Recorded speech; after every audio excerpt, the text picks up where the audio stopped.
ಅಜಂತಾ ಗುಹೆಗಳು ಭಾರತದ ಮಹಾರಾಷ್ಟ್ರ ರಾಜ್ಯದ ಔರಂಗಾಬಾದ್ ಜಿಲ್ಲೆಯಲ್ಲಿ 2ನೇ ಶತಮಾನದಿಂದ ಸುಮಾರು 480 ಕ್ರಿಸ್ತ ಯುಗವರೆಗಿನ 29 ಬಂಡೆ ಕತ್ತರಿಸಿದ ಬೌದ್ಧ ಗುಹೆ ಸ್ಮಾರಕಗಳಾಗಿವೆ. ಅಜಂತಾ ಗುಹೆಗಳು ಯುನೆಸ್ಕೋ ವಿಶ್ವ ಪರಂಪರೆಯ ತಾಣವಾಗಿದೆ. ಸಾರ್ವತ್ರಿಕವಾಗಿ ಬೌದ್ಧ ಧಾರ್ಮಿಕ ಕಲೆಯ ಮೇರುಕೃತಿಗಳು ಎಂದು ಪರಿಗಣಿಸಲಾಗಿದೆ. ಗುಹೆಗಳು ಪ್ರಾಚೀನ ಭಾರತೀಯ ಕಲೆಯ ಅತ್ಯುತ್ತಮ ಉಳಿದಿರುವ ಉದಾಹರಣೆಗಳಲ್ಲಿ ವರ್ಣಚಿತ್ರಗಳು ಮತ್ತು ರಾಕ್ ಕಟ್ ಶಿಲ್ಪಗಳನ್ನು ಒಳಗೊಂಡಿವೆ. ವಿಶೇಷವಾಗಿ ಭಾವಾಭಿವ್ಯಕ್ತಿ ವರ್ಣಚಿತ್ರಗಳು ಸನ್ನೆ, ಭಂಗಿ ಮತ್ತು ರೂಪದ ಮೂಲಕ ಭಾವನೆಗಳನ್ನು ಪ್ರಸ್ತುತಪಡಿಸುತ್ತವೆ. ಅಜಂತಾ ಗುಹೆಗಳು ಪ್ರಾಚೀನ ಮಠಗಳು ಮತ್ತು ವಿವಿಧ ಬೌದ್ಧ ಸಂಪ್ರದಾಯಗಳ ಪೂಜಾ ಮಂದಿರಗಳನ್ನು ಕಲ್ಲಿನ ಗೋಡೆಯಲ್ಲಿ ಕೆತ್ತಲಾಗಿದೆ. ಗುಹೆಗಳು ಬುದ್ಧನ ಹಿಂದಿನ ಜೀವನ ಮತ್ತು ಪುನರ್ಜನ್ಮಗಳನ್ನು ಚಿತ್ರಿಸುವ ವರ್ಣಚಿತ್ರಗಳು, ಆರ್ಯಸುರನ ಜತಕಮಲದ ಚಿತ್ರಕಥೆಗಳು ಮತ್ತು ಬೌದ್ಧ ದೇವತೆಗಳ ಕಲ್ಲಿನ ಶಿಲ್ಪಗಳನ್ನು ಸಹ ಪ್ರಸ್ತುತಪಡಿಸುತ್ತವೆ. ಈ ಗುಹೆಗಳು ಸನ್ಯಾಸಿಗಳಿಗೆ ಮಾನ್ಸೂನ್ ಹಿಮ್ಮೆಟ್ಟುವಿಕೆಯಾಗಿ ಕಾರ್ಯನಿರ್ವಹಿಸುತ್ತಿದ್ದವು ಮತ್ತು ಪ್ರಾಚೀನ ಭಾರತದಲ್ಲಿ ವ್ಯಾಪಾರಿಗಳು ಮತ್ತು ಯಾತ್ರಾರ್ಥಿಗಳಿಗೆ ವಿಶ್ರಾಂತಿ ತಾಣವಾಗಿ ಕಾರ್ಯನಿರ್ವಹಿಸುತ್ತವೆ ಎಂದು ಪಠ್ಯದ ದಾಖಲೆಗಳು ಸೂಚಿಸುತ್ತವೆ.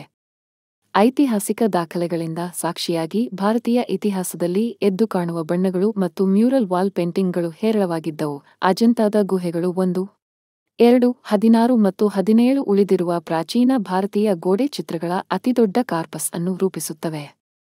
ಸಂದರ್ಶಕರು ಎದುರಿಸುವ ಮೊದಲ ಗುಹೆಯಾಗಿದೆ. ಈ ಗುಹೆಯನ್ನು ಮೊದಲು ನಿರ್ಮಿಸಿದಾಗ ಸಾಲಿನ ಕೊನೆಯಲ್ಲಿಯೇ ಕಡಿಮೆ ಪ್ರಮುಖ ಸ್ಥಾನದಲ್ಲಿರುತ್ತಿತ್ತು.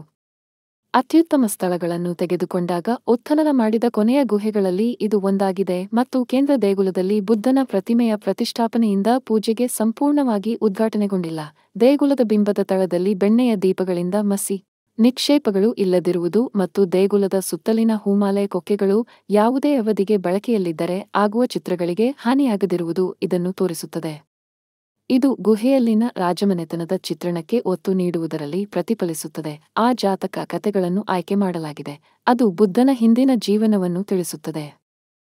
ಬುದ್ಧನ ಜೀವನದಿಂದ ಕೆತ್ತಲಾದ ದೃಶ್ಯಗಳು ಮತ್ತು ಹಲವಾರು ಅಲಂಕಾರಿಕ ಲಕ್ಷಣಗಳಿವೆ. 19ನೇ ಶತಮಾನದ ಛಾಯಾಚಿತ್ರಗಳಲ್ಲಿ ಗೋಚರಿಸುವ 2 ಕಂಬಗಳ ಪೋರ್ಟಿಕೋ, 3 ದ್ವಾರಗಳಿವೆ, ಕೇಂದ್ರ ದ್ವಾರ ಮತ್ತು 2 ಬದಿಯ ದ್ವಾರಗಳು. ಒಳಾಂಗಣವನ್ನು ಬೆಳಗಿಸಲು ದ್ವಾರಗಳ ನಡುವೆ 2 ಚದರ ಕಿಟಕಿಗಳನ್ನು ಕೆತ್ತಲಾಗಿದೆ. ಒಳಗೆ ಹಾಲ್ನ ಪ್ರತಿಯೊಂದು ಗೋಡೆಯೂ ಸುಮಾರು 40 ಅಡಿ ಉದ್ದ ಮತ್ತು 20 ಅಡಿ ಎತ್ತರವಿದೆ. 12 ಸ್ತಂಭಗಳು ಒಳಗೆ ಚೌಕಾಕಾರದ ಕೊಲೊನೇಡ್ ಅನ್ನು ಮಾಡುತ್ತವೆ, ಸೀಲಿಂಗ್ ಅನ್ನು ಬೆಂಬಲಿಸುತ್ತವೆ ಮತ್ತು ಗೋಡೆಗಳ ಉದ್ದಕ್ಕೂ ವಿಶಾಲವಾದ ಹಜಾರಗಳನ್ನು ರಚಿಸುತ್ತವೆ.